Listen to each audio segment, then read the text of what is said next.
What if surviving a medieval battle was the worst thing that could happen to you? Not death, but what came after. No glory, no honor, just heat, pain, infection, abandonment. Imagine lying in a straw-filled barn, your legs seared shut with red-hot iron, while monks pray over your screams. Imagine returning home, a hero only for your village to lock its gates, your children to cry at your face, and your priest to call you cursed. Because in the Middle Ages, wounds weren't just physical. They were social, spiritual, deadly. This isn't a story about knights in shining armor. This is a story about what happened after the fighting stopped and why surviving the battle didn't mean surviving the war. You'd think the worst part of going to war in the Middle Ages was dying in battle. It wasn't. The real horror came if you survived. Because if you did survive, bloodied, broken, crawling across the mud with an arrow stuck between your ribs, or your leg barely attached, you didn't go to a clean hospital with soft lighting and painkillers. You were lucky if anyone even noticed you were still alive. And if they did, that's when the real nightmare began. Imagine this, the roar of battle fades, smoke still curling from shattered earth, and your lungs are heaving. You've been slashed across the thigh. You can't stand. Blood soaks through your tunic, and the only person nearby is another soldier, barely older than a boy, whose idea of medical care is maybe tying a belt around your leg. Because in medieval warfare, survival didn't guarantee anything. If anything, it invited a second trial, one not of bravery, but of endurance. What happened to wounded soldiers wasn't written in ballads. No one sang songs about the man who limped home, only to die in agony days later. They told stories of victory, of banners raised high, of saints and kings. But in the margins, in the shadow of those tales, were thousands of broken bodies stitched together by fire and moss and hope and prayers. The soldiers whose greatest enemy wasn't on the battlefield was what waited for them afterward. And what waited was a crude, brutal medical system that looked more like torture than treatment. These weren't sterile surgeries. These were cauterizations done with iron pulled fresh from flame. There were no antibiotics, no anesthesia. Boiled wine was a luxury. Most of the time, what you got was pain, and if you were lucky, unconsciousness. If not, you remembered. Every second, every scream, every breath. In this video, we're going to follow the journey of the wounded medieval soldier, not the knight in shining armor, but the man bleeding out beside him. We'll walk through what it really meant to be saved, how your chances of survival often came down to class, luck, and geography more than medicine, and how these men were treated, abandoned, or occasionally rebuilt in the wake of war. We'll explore battlefield care, field amputations, moss bandages, mental trauma, and what life looked like if you somehow made it home in one piece, at least physically. Because healing didn't mean what you think it means. In fact, for many medieval fighters, surviving the battlefield was just the beginning of a much crueler war. Now imagine you've been carried barely off the battlefield. Maybe you're lucky enough to still be conscious, maybe not. Either way, the next chapter of your story starts with heat. Because in medieval medicine, fire didn't just symbolize purification, it was the treatment. The closest thing you had to an emergency room was a wooden table in a barn, or a monastery floor that doubled as a surgical suite and sacred altar. And the surgeon, likely a barber, not a mistake. The same man who sharpened razors to trim your beard, now sharpened knives to cut your flesh. These barber surgeons were the closest thing to trauma doctors in the medieval world, and their tools weren't gleaming scalpels, they were iron tongs, bone saws, hooked forceps, and rods heated until glowing red. Why? Because the quickest way to stop bleeding was to burn the wound shut. Cauterization was as common as it was excruciating. Picture this. Someone presses molten iron against your gaping leg wound.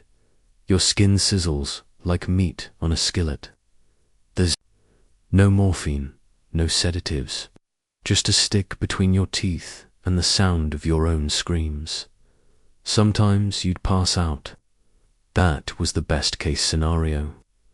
For head wounds, things got even worse.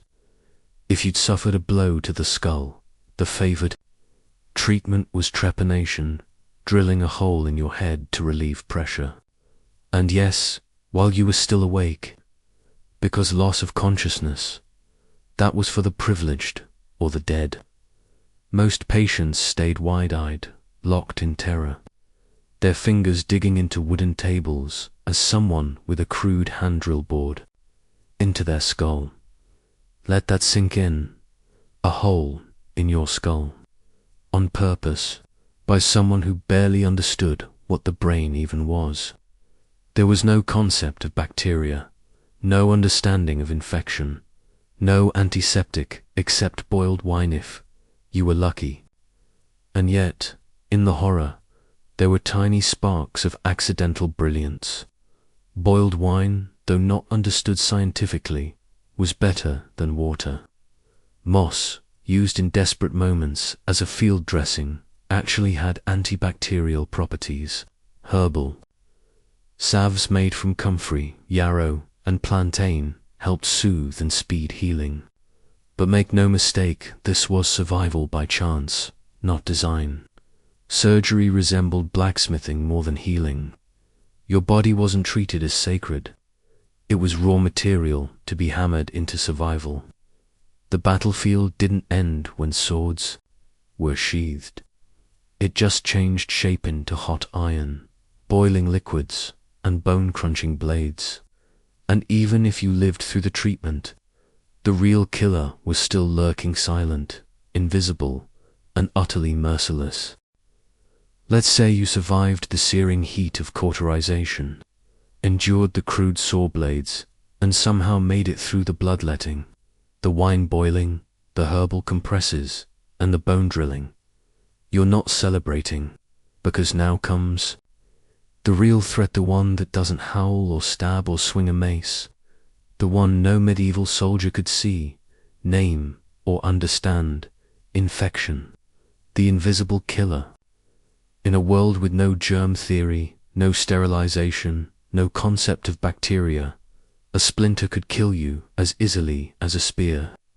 Soldiers who made it through battle often died days later from pus-filled wounds, rotting flesh, fevers that boiled the brain. Surgical instruments weren't cleaned, wounds weren't washed, and hands weren't scrubbed. Maggots sometimes helped more than men. They'd at least eat the dead tissue. But even that required luck, timing, and a whole lot of prayers. And if you were a peasant, forget it. Access to real medical care wasn't just about geography, it was about status. Nobles had private attendants, men who'd trained for years, perhaps even studied texts from ancient Rome or Persia. They had silk bandages, silver instruments, and rooms with fireplaces and clean straw. But if you were just another foot soldier, in chainmail soaked with mud and blood, your doctor was probably the guy who shared stale bread with you last night. No training, no tools, just desperate hands and a belt for a tourniquet. The class divide in medieval medicine was brutal and unapologetic. Barber surgeons might work on the wounded of townsfolk or soldiers, but only if they were licensed by guilds and only if they chose to. Monasteries, though more compassionate, often had strict rules. Monks couldn't draw blood, so surgery was forbidden. They'd offer prayers, herbal remedies, warm compresses, and silence. Sometimes it helped. Sometimes it didn't. Women, meanwhile, midwives, village healers, herbalists often had the deepest well of knowledge passed down through generations. But their hands were tied by laws and fears. Heal too well, and you risked being called a witch. Use the wrong herb, and you could be burned instead of thanked. The irony. Those most capable of healing were often silenced or excluded, while the least prepared sometimes wielded the knife. And that knife cut more than flesh. It cut across class, gender, and belief, deciding who lived, who died, and who got to try. Now let's say you've survived the battlefield, the fire, the sore, and even the infection. You've made it through a gauntlet of agony most people today can barely imagine. But where do you go? Who takes you in? The truth is, in medieval Europe, finding a place to heal wasn't about comfort, it was about desperation. Towns near battlefields often locked their gates at the first sight of wounded soldiers. You weren't seen as a hero. You were a threat, dirty, diseased, dangerous. Not just a public nuisance, but a walking plague. Soldiers were turned away not because people were heartless, but because they were terrified. In a world where disease spread like wildfire and medicine was still fumbling in the dark, even the sight of a bloody bandage could send entire communities into panic. So where did you go? If you were lucky, a monastery might take you in. Monks ran some of the only places in Europe that resembled hospitals' basic infirmaries, often attached to abbeys with surprisingly clean beds, herbal remedies, and a deeply rooted commitment to care. But even they had limits. No surgery, number, cautery, no amputations, just prayer, poultices, and hope. Elsewhere, the options got grimmer. Churches' sanctuaries for the soul were often hijacked by circumstance and turned into emergency wards. Holy water mixed with blood on ancient stone floors. Priests whispered prayers as soldiers screamed in pain. In the absence of real hospitals, barns became operating rooms. Straw turned black with blood. Infection spread like rumor. And if you were one of the lucky few, a knight with land, title, and past loyalty, or lord might open the doors to his hall. But even then, priority went to those deemed valuable. The expendable foot soldiers, often left outside, still bleeding. Cities like London had hospitals, places like St. Bartholomew's, but they were rare and always overwhelmed. Built to house dozens, they ended up crammed with hundreds. And let's not forget, bedding was scarce. You lay shoulder to shoulder with strangers, open wounds facing open wounds. Air thick with the scent of sweat, blood, mold, and fear. The conditions weren't just grim, they were deadly. Sanitation barely existed. Clean water was a luxury. Rats scuttled across floors. Flies laid eggs in unbandaged gashes. In summer, the heat cooked everything. In winter, cold crept into every wound, slowing, healing, and inviting pneumonia. Even when help was given, it was often too little, too late. Not out of cruelty, but because there simply wasn't enough to go around. The world wasn't built to hold this many broken bodies, so they were crammed into corners of compassion, stitched with prayer and moss, and left to recover or not in the shadows of forgotten sanctuaries. Even if a wounded soldier made it through the butchery of medieval surgery, even if infection didn't claim him, even if he found a corner of sanctuary to rest his battered body, there was still one enemy left. And this one didn't bleed. It didn't scream. It didn't need a sword. It lived in the silence after battle, in the scream that never stopped echoing inside a man's head. Today, we call it PTSD. Back then, it didn't have a name, but it existed, it haunted, and it ruined lives. Soldiers who came home from the battlefield weren't the same men who'd left.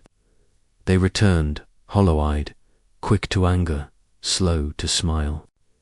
They'd wake up shouting in the middle of the night, soaked in sweat, still hearing the clash of swords and the dying cries of comrades. They jumped at sudden noises, barking dogs, slamming doors, thunder.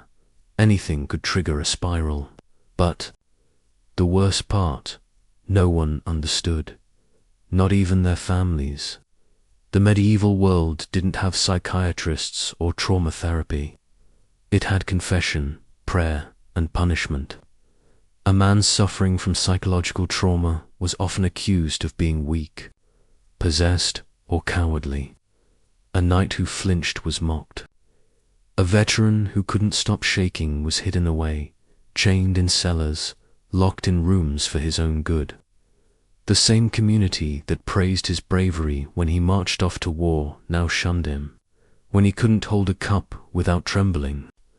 There were no war pensions for broken minds, no shelters for haunted souls. Some veterans tried to heal through faith-joining monasteries, not because they were called, but because they were broken. The rigid routine, silence, and structure of monastic life became, accidentally, one of the only forms of mental health refuge. Others became pilgrims, walking hundreds of miles in search of redemption, peace, or simply somewhere they wouldn't be judged for the nightmares in their eyes. These journeys took years. Many never returned. Some who stayed turned into hermits, living alone in forests or caves. And still others, the ones without faith, without family, without anything, unraveled. They lashed out, or withdrew, or vanished. The medieval world had no place for their pain, so it pretended it didn't exist. But it did. In every town there were whispers about the soldier who screamed in his sleep, the man who flinched from shadows, the father who used to laugh, now staring blankly at walls. These weren't weak men. They were wounded in ways no bandage could touch. Now imagine a soldier who survived all of his wounds cauterized, his fever beaten back, his mind bruised but not shattered. He comes home missing an arm, or a leg, or with a sword split across his jaw. He's not dead, he's not exactly whole either, but he's alive. What then? In our modern world, we might expect prosthetics, therapy, vocational programs.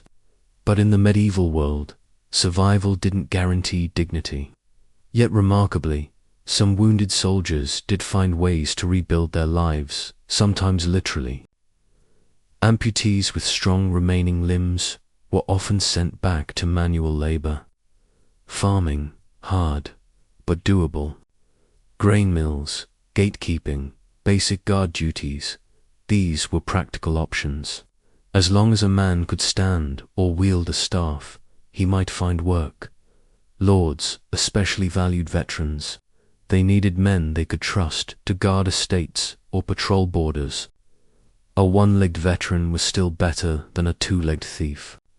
And so, prosthetics, medieval prosthetics became not just a medical tool, but a form of social armor. Wooden crutches, carved legs made from sturdy oak, leather straps to bind them. Primitive, absolutely, but functional enough to walk. Some prosthetics were simple stumps, just balance aids. Others were surprisingly elaborate, metal braces, hinged arms, even mechanical extensions for the wealthy. Master craftsmen in towns like Nuremberg created early forms of assistive gear, mostly for knights or nobles. These weren't mass-produced.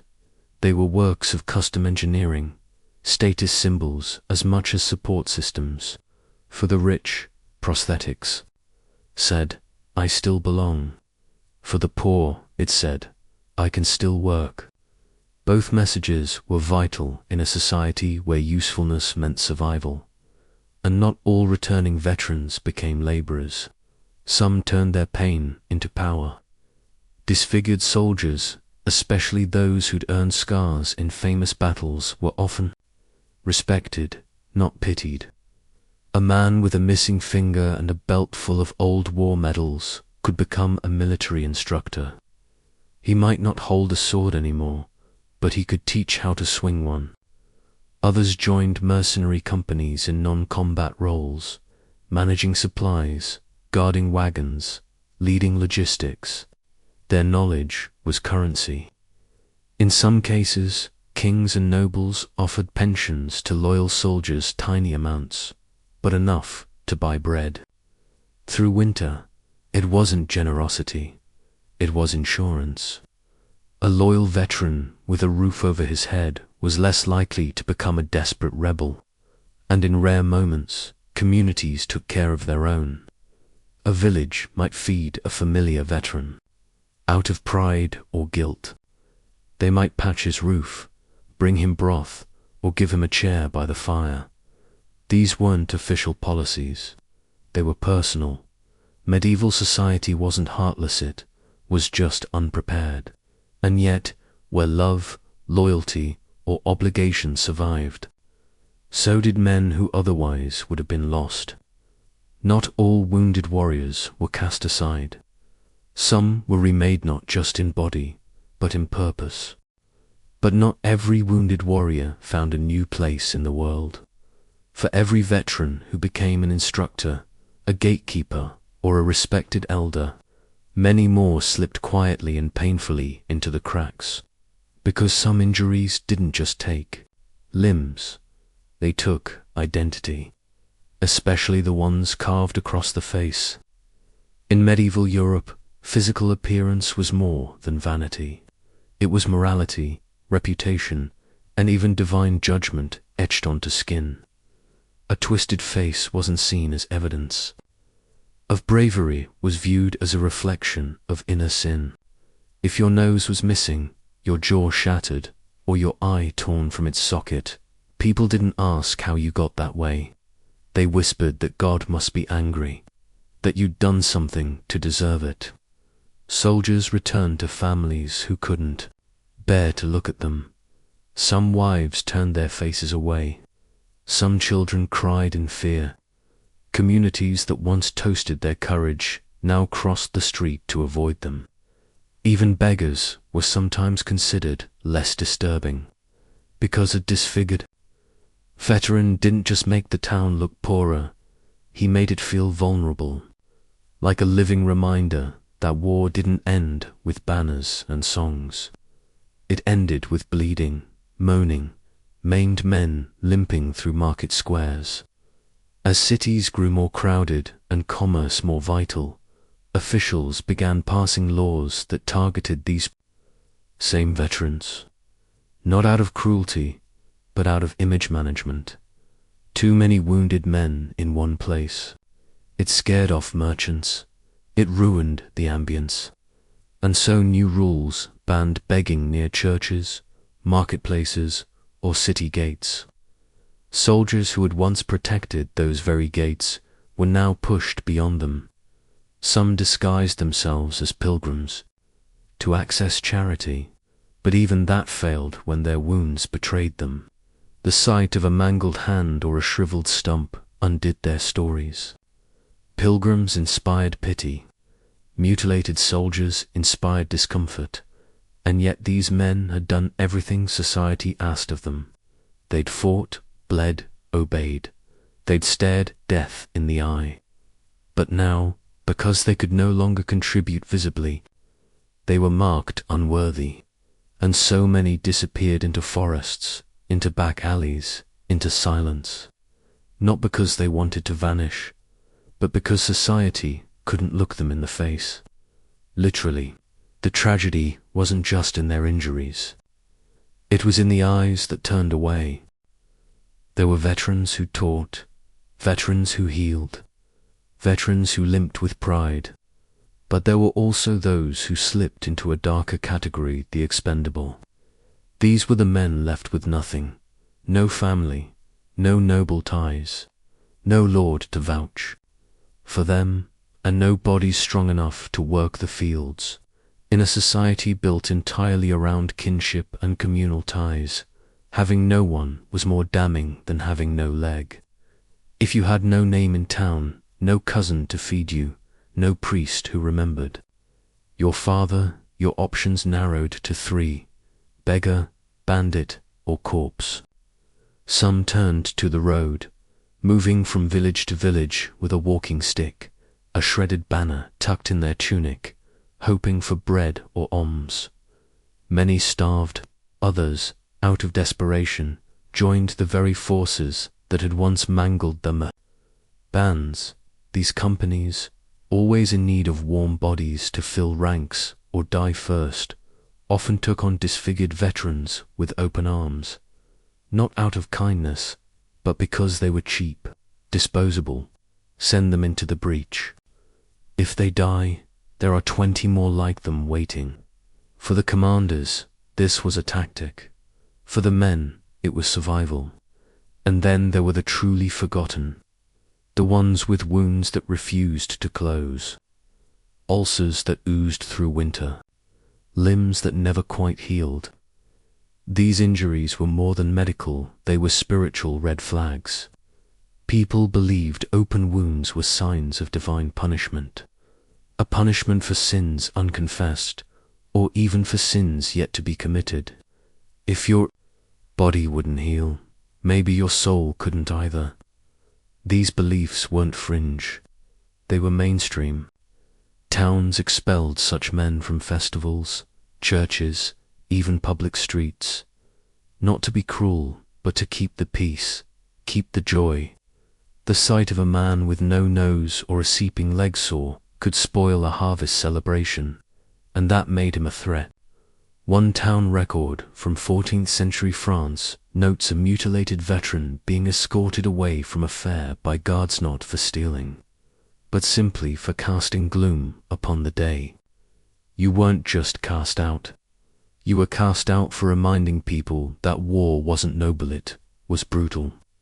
That glory came with a cost no one wanted to pay. You were bad for morale, and so the battlefield took you once, and society took you again. There's a final irony in the medieval soldier's journey. While society shunned their scars, it never stopped singing of their battles. Ballads praised the glory of war, tapestries depicted knights on horseback, and cathedrals were adorned with statues of saints in armor. But what about the real men, those who fought, who bled, who limped home in silence? Their stories didn't make it into stained glass. If they were remembered at all, it was in shadows. There were no monuments. For the soldier whose arm was hacked off by a Danish axe, but who still managed to pull a comrade to safety. No songs for the footman who died in a barn from a simple infection days after saving a banner from the mud. Their memories became burdens, not because they weren't worthy, but because they made people uncomfortable. It's easier to worship the idea of a soldier than to care for the reality of one. And so these men haunted the edges of memory, some quite literally. Medieval Europe was full of ghost stories, wandering spirits of men who had died in war, seeking peace or vengeance, or simply recognition. People said they appeared on foggy roads, asking for candles or prayers. These tales were more than superstition. They were a reflection of collective guilt, a way for society to cope with its silence. And yet, not all memory was passive. A few kingdoms, Scotland, France, the Holy Roman Empire, began to recognize, however faintly, that veterans mattered. Royal charters occasionally granted land to wounded knights. Some cities established almshouses, proto-hospitals that offered food and shelter to former soldiers in exchange for prayers or labor. These weren't widespread, they weren't enough, but they were something. More often, though, remembrance came in a form far more fragile: oral tradition. Around fire pits, in smoky taverns, old men would tell their stories to wide-eyed children. Of friends lost, of close calls, of nights so cold you forgot your own name. These stories were memories, last defense against erasure. They weren't written in books. They lived in breath, in voice. And when the last storyteller died, so did the memory of that man who once walked through fire and came out scarred, but standing. In the end, the greatest loss wasn't a limb or a life. It was the loss of being remembered not as a monster, not as a ghost, not as a burden, but as a human being who paid a terrible price for someone else's war. So what did it all mean? After 10 parts, 100 wounds, and thousands of forgotten footsteps, what remains of the medieval wounded soldier? In truth, more than just bones buried beneath cathedrals or scars lost to time. What remains is a reflection, one that stares back at us if we dare to look closely. Because the story of the wounded medieval soldier isn't just about history. It's about how societies treat the people who carry their burdens. These men bled so others could feast. They stood so others could sleep. They bore pain in silence, so banners could wave unbloodied. And when the battles were over, when the kings returned to their thrones and the priests sang victory hymns, those men were left behind. Their care was determined by class, their survival by proximity, their memories by who had the power to record them. And yet they endured, not always as heroes, not always as martyrs, but as human beings, as survivors in the purest, harshest sense of the word. Some rebuilt themselves with wood, metal, or prayer. Some fell into silence, into madness, into poverty. Some passed on stories, some became them. And while medieval society lacked the words, the medicine, and often the compassion to help these men fully, there were always flickers of humanity. A village feeding a veteran, a monk refusing to turn someone away, a scribe documenting a pension in a dusty royal ledger. Today, we have the benefit of hindsight. We know what germs are. We understand trauma. We have prosthetics built with microchips and clinics filled with specialists. But the core question remains: how do we treat the people who paid the price of conflict, not just with medals or parades, but with lasting support, with remembrance that doesn't end at the border of usefulness? The medieval world failed many of its warriors. It celebrated their courage, but recoiled from their wounds. It built legends out of battles, but forgot the bodies that built them. We can do better. We must do better. Because beneath every helmet, every scar, every shattered limb, there was a human being. And that's the one truth that transcends every century. Not the glory, not the banners, but the man who limped home and what the world did next. Glory fades, scars remain. The way we remember and care for the wounded says more about our civilization than any victory ever could. The medieval world couldn't always see that. We still have time to